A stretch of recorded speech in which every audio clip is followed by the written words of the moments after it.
Kohima, Nagaland. December 2023.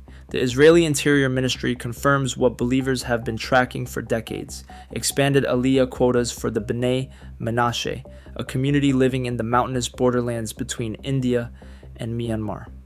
Government flights are approved. Cargo planes will load in northeast India, cross the Indian Ocean, and land at Ben Gurion. For Israeli officials, it is immigration policy, absorbing a small, DNA-studied, rabbinically recognized group. For prophetic scholars, it is something else entirely: the return of a lost tribe named in Scripture 2,700 years ago. The pattern is specific. Assyria deported them north in 722 BC. They scattered through mountain corridors, from Assyria to the Himalayas. Now they are returning to Galilee. The prophets called it the Northern Mountains. But here is what makes this different. The tribe the prophets said would come from the north was Naphtali. You see the arrows on the map first. Imphal, Kohima, cities you have never heard of, tucked into the Naga Hills where India meets Myanmar. Then the flight paths, arcing west across the Indian Ocean, landing at Tel Aviv, fanning north into Upper Galilee. Between 2022 and 2024, approximately 5,000 members of the B'nai Menashe community made this journey. Another 7,000 have been approved by Israel's Interior Ministry. The Jewish agency coordinates logistics. Shavei Israel, an organization dedicated to finding lost Jewish communities, handles integration. For immigration officials, it is standard absorption policy, documented, regulated, processed through normal channels. But trace those arrows backward. Upper Galilee was Naphtali's inheritance, the northernmost tribal territory in ancient Israel. In 722 BC, the Assyrian king Tiglath-Pileser III deported the inhabitants of this exact region. 2 Kings chapter 15 verse 29 lists the conquered cities: Kadesh, Hazor, Gilead, and Galilee, all the land of Naphtali. Isaiah chapter 9 verse 1 frames it as darkness falling on Galilee of the nations by the way of the sea, beyond the Jordan in Galilee of the nations. The northern tribe vanished into Assyrian captivity. 2,700 years later, people from the mountains of northeast India are returning to that same strip of territory. Lalzar Liani, a first-time immigrant interviewed by Shavei Israel in 2023, described her family's arrival in Kiryat Shmona, a settlement in what was once Naphtali's land. She spoke of traditions her grandparents preserved: Sabbath observance, dietary restrictions, oral histories claiming Israelite descent. For her, it is homecoming. For Israeli policymakers, it is managed immigration. For prophetic interpreters, it is Isaiah chapter 9 verse 1, reversing, light returning to the same geography where darkness fell. But here is the question nobody expected to matter. Why did they come from this exact mountain belt? In Jerusalem, the decision wasn't dramatic. Cabinet meetings, immigration quotas, absorption budgets. In late 2023, Israel's Interior Ministry quietly expanded the number of B'nai Menashe permitted to immigrate. The Jewish agency opened processing centers in Manipur and Mizoram. Shavei Israel ramped up Hebrew instruction and conversion preparation for those whose documentation was incomplete. Standard bureaucracy. Files moving through government offices. Deuteronomy chapter 30 verses 3 to 5 reads, "The Lord your God will restore your fortunes and have compassion on you, and he will gather you again from all the peoples where the Lord your God has scattered you. The Lord your God will bring you into the land that your fathers possessed, and you shall possess it." Prophetic interpreters see the cabinet vote as covenant mechanics, policy, implementing an ancient covenant. The logistics are visible. Maps in government offices show northeast India highlighted, Chirachandpur, Exile, Kohima. Immigration officials calculate absorption capacity, housing grants, IDF integration, language training, settlement placement. Upper Galilee has space and strategic need. Border communities near Lebanon benefit from population growth. The practical explanation is complete, but geographic precision creates the problem. Assyria deported northern Israelites in 722 BC. Standard exile patterns would scatter them through Mesopotamia, Persia, and perhaps into Arabia. Why would descendants end up in the mountains between India and Myanmar, 4,000 miles east of their origin point? And why, when they return, do they settle in the same northern territory their ancestors were taken from? For historians, it is migration dynamics and preserved identity. For believers, it is Deuteronomy chapter 30 unfolding in real time.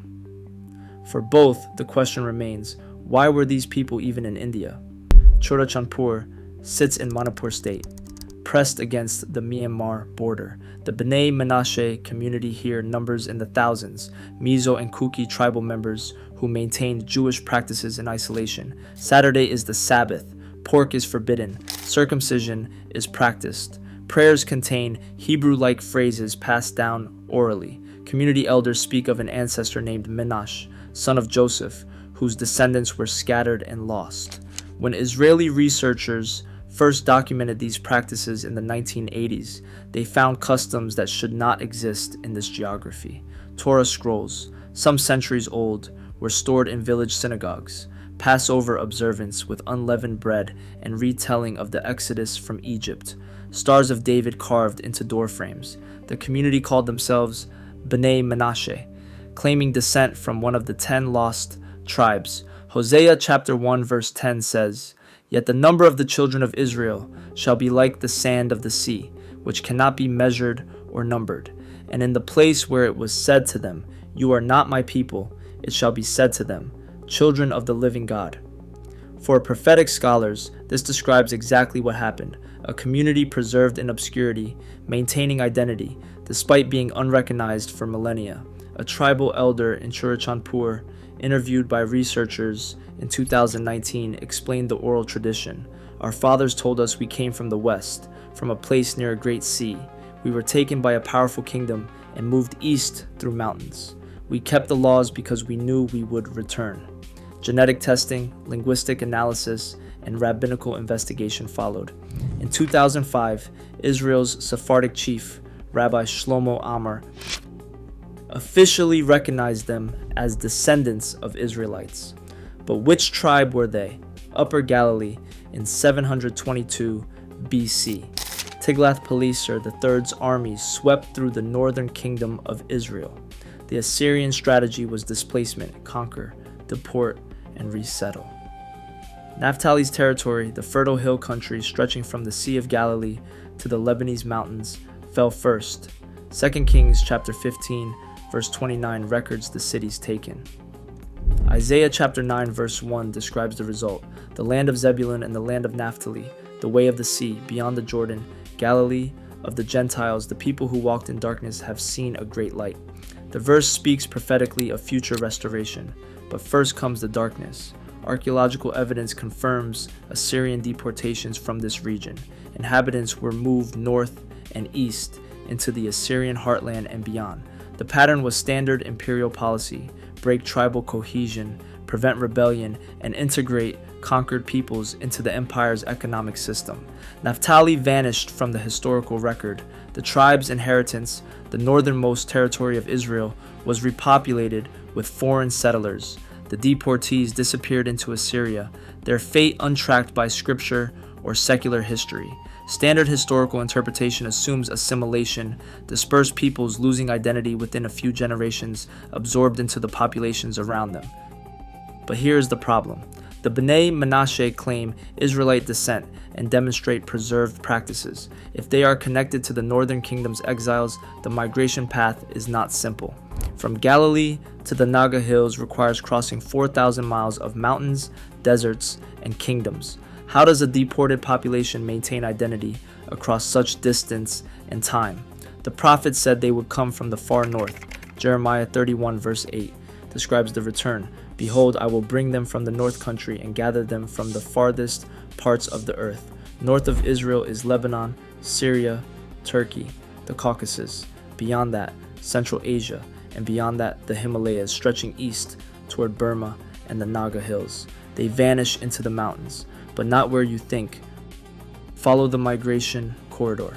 Assyrian deportees were moved into Media, modern-day northwestern Iran and Kurdistan. Persian records from the 6th century BC mention Israelite communities in these regions.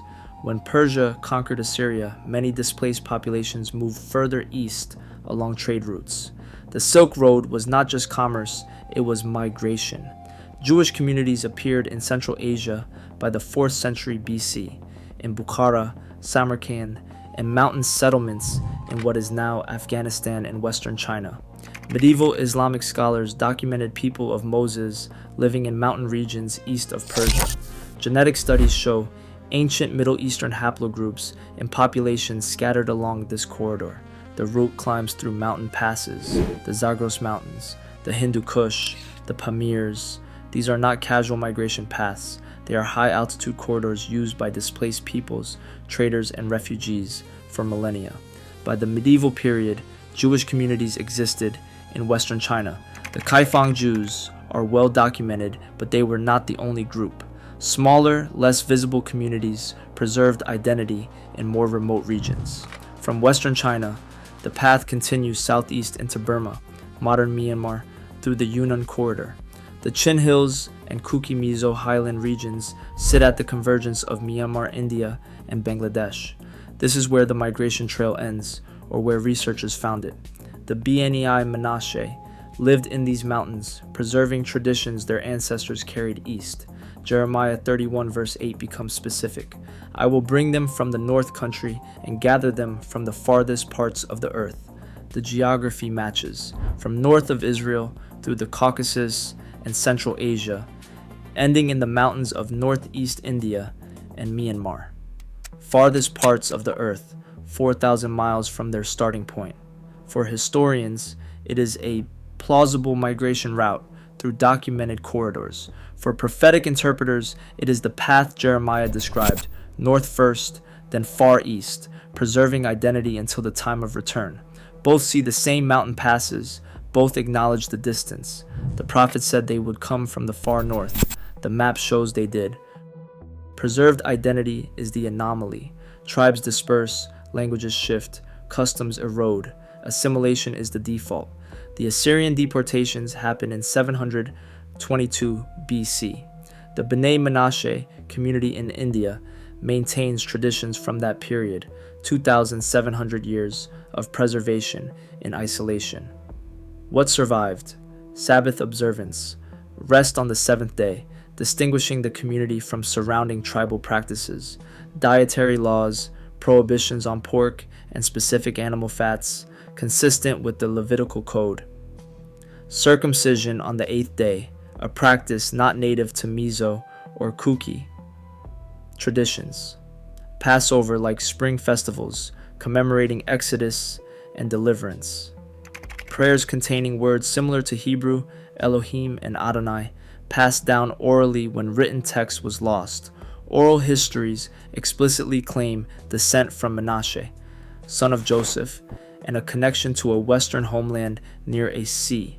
This level of continuity is striking. Israeli rabbinical researchers began documenting these practices in the 1980s. Rabbi Eliyahu Avichayil investigated communities in Manipur and Mizoram, recording testimonies and observing rituals. The community had maintained partial Jewish identity without contact with mainstream Judaism for centuries, possibly millennia. They possessed no Torah scrolls until the 20th century, yet practiced recognizable versions of biblical customs. The pattern suggested preservation, despite isolation. Ezekiel 37 verse 21 speaks to scattered Israel. I will take the people of Israel from the nations among which they have gone, and will gather them from all around, and bring them to their own land. Prophetic interpreters see the Bnei Menashe as living proof. Preservation despite dispersion, identity maintained in the nations among which they have gone. The question becomes, what mechanism preserves identity across 2,700 years? Cultural isolation helps. Mountain communities have less contact with lowland populations, reducing assimilation pressure. Religious distinctiveness creates social boundaries. Oral tradition when valued highly, can transmit core practices across generations. But this scale of preservation is rare. Most displaced groups lose specific identity within 10 to 15 generations. The B'nai Menashe claim over 100 generations of continuity. Could custom survive 2,700 years? The evidence says it did. The mystery is how, and that mystery draws scholars and religious authorities alike to investigate further. In 2005, Israel's Sephardic chief, Rabbi Shlomo Amar, issued a formal recognition. He ruled that the B'nai Menashe are descended from Israelites and eligible for return under the law of return. The decision followed years of investigation, rabbinical interviews, genetic testing, linguistic analysis, and evaluation of preserved customs. Recognition was not automatic. It required proof that the community maintained an authentic connection to Jewish identity and not recently adopted practices. The evidence was layered. Genetic studies showed haplogroups consistent with Middle Eastern origin mixed with Asian markers, exactly what one would expect from a population that migrated east and intermarried partially while maintaining core identity. Linguistic researchers found Hebrew cognates in prayers and ritual language. Oral histories, recorded independently across multiple villages, told consistent stories of Western origin and exile. These converging lines of evidence strengthened the case for recognition. Rabbi Amar's ruling was specific. The B'nai Menashe are from the lost tribes of Israel and may immigrate to Israel after completing formal conversion called Giur to ensure halachic Jewish status. The conversion requirement acknowledges uncertainty. Genetic and cultural evidence suggests Israelite descent, but 2,700 years of isolation requires religious reintegration. Once converted, they become Israeli citizens with full rights. Immigration began slowly. The first families arrived in the early 2000s. By 2010, approximately 1,700 had immigrated. In 2023, the Interior Ministry expanded quotas significantly. Approximately 5,000 have completed Aliyah, 7,000 more are approved and processing. Isaiah 11 verses 11 to 12 describes the second gathering. In that day the Lord will extend his hand yet a second time to recover the remnant of his people. This intersection of history, faith, and policy raises questions about identity, belonging, and the meaning of return. He will raise a signal for the nations and will assemble the banished of Israel and gather the dispersed of Judah from the four corners of the earth. Prophetic scholars count this as the second in gathering. The first was the return from Babylon in 538 BC. The second is the modern Aliyah from global dispersion. Rabbinical documents, passports issued, flights scheduled. The recognition is official. But where does Naphtali fit? Isaiah 9 verse 1 is specific. It names Naphtali. Isaiah 9 verse 1 says, "In the former time he brought into contempt the land of Zebulun and the land of Naphtali, but in the latter time he has made glorious the way of the sea, the land beyond the Jordan, Galilee of the nations." The verse explicitly names Naphtali and describes the Assyrian conquest as bringing contempt, then promises restoration, glory replacing darkness in the same geography. Now map modern B'nai Menashe settlement. The Israeli government places returning families primarily in northern communities. Kiryat Shmona is a town in Upper Galilee, less than 10 kilometers from the Lebanese border. Safed is an ancient city in the mountains of Galilee. Katzrin is a settlement in the Golan Heights, the ancient region of Naphtali's eastern inheritance. These are not random placements. Northern communities need population growth for security and economic development. The government prioritizes border regions. Overlay the ancient tribal map. Joshua 19 details Naphtali's inheritance from the Sea of Galilee north to the mountains of Lebanon, and from the Jordan River west to the territory of Asher. The modern settlements receiving B'nai Menashe families sit squarely in this ancient territory. Kiryat Shmona is in Naphtali's heartland.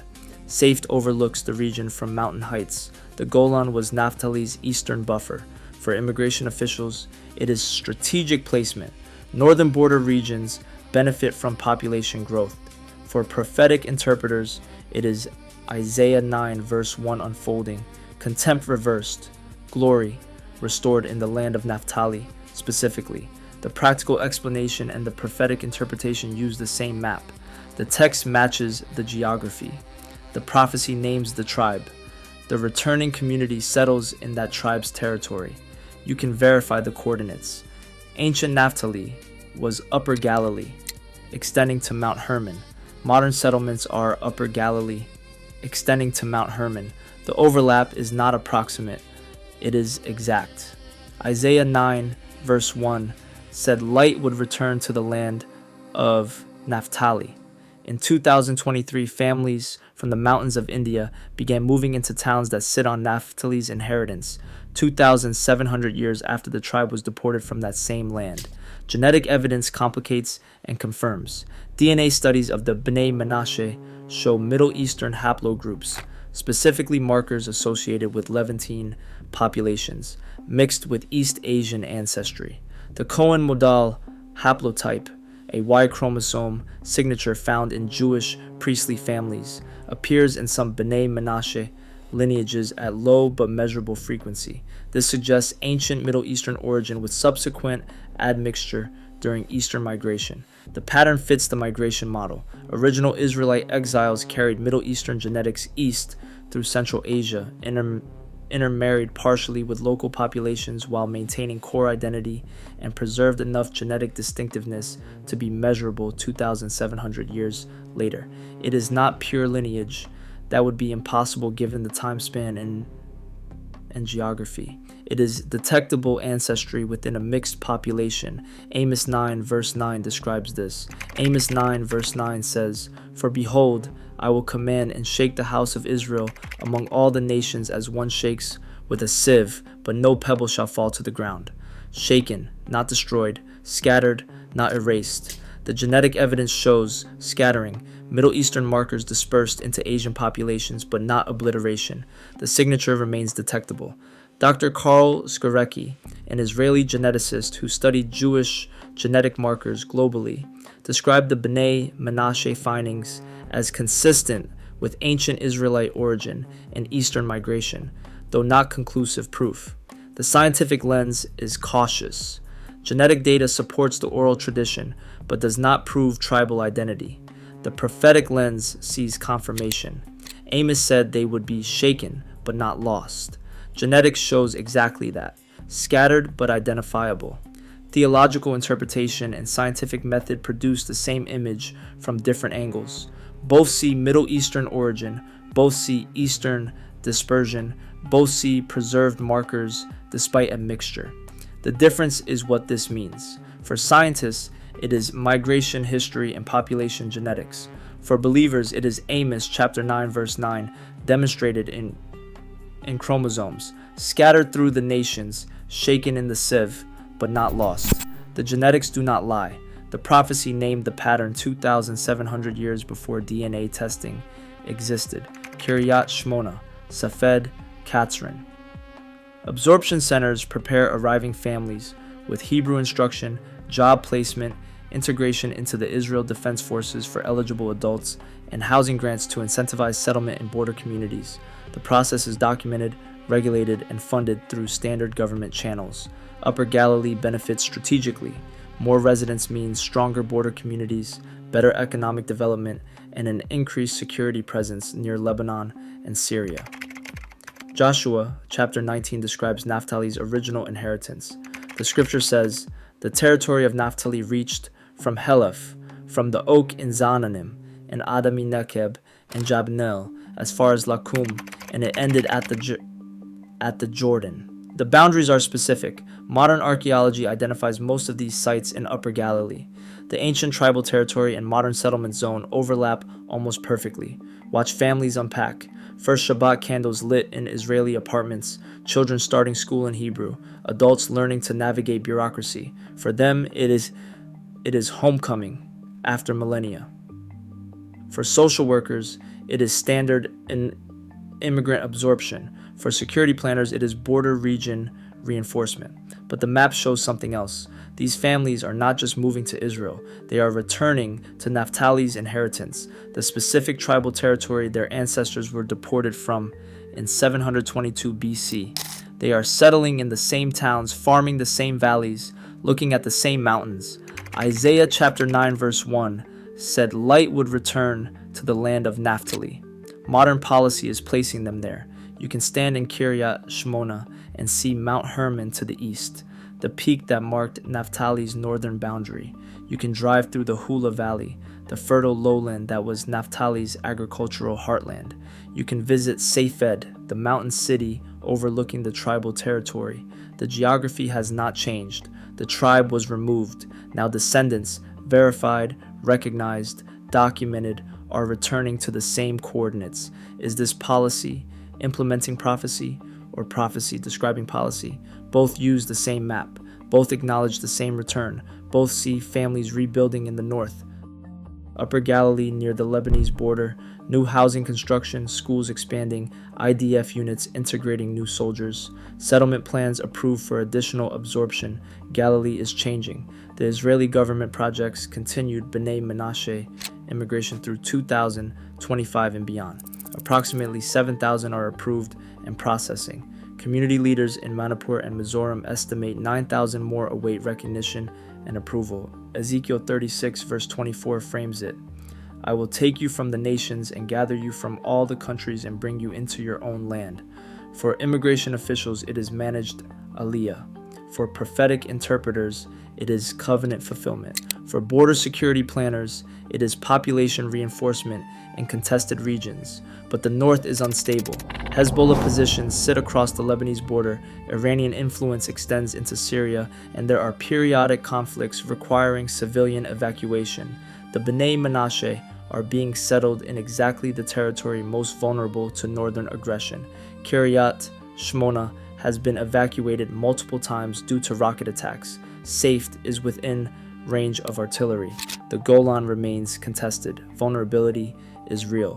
Why place new immigrants in the most dangerous zone? Practical answer: northern communities struggle with population retention. Young Israelis move to Tel Aviv and Jerusalem, leaving border towns underpopulated and exposed. Immigrants willing to settle in the north receive housing subsidies, job assistance, and integration support. It is strategic demographic policy. Prophetic answer: Naphtali was the northern shield of ancient Israel. The tribe's territory formed the buffer between Israel and hostile kingdoms to the north. Restoring population to Naphtali's inheritance restores the northern defensive line. Isaiah chapter 9 said light would return to this land. Light means presence, settlement, life. The prophecy requires habitation of the specific territory. Naphtali is central to that claim. Both answers acknowledge the risk. Both see the same border. Both recognize the vulnerability. The difference is interpretation. Policy sees security strategy. Prophecy sees covenant restoration in the face of surrounding threat. The settlements keep expanding. Families keep arriving. And the north remains unstable. Matthew chapter 24 describes signs of the end. Zechariah chapter 10 describes the gathering.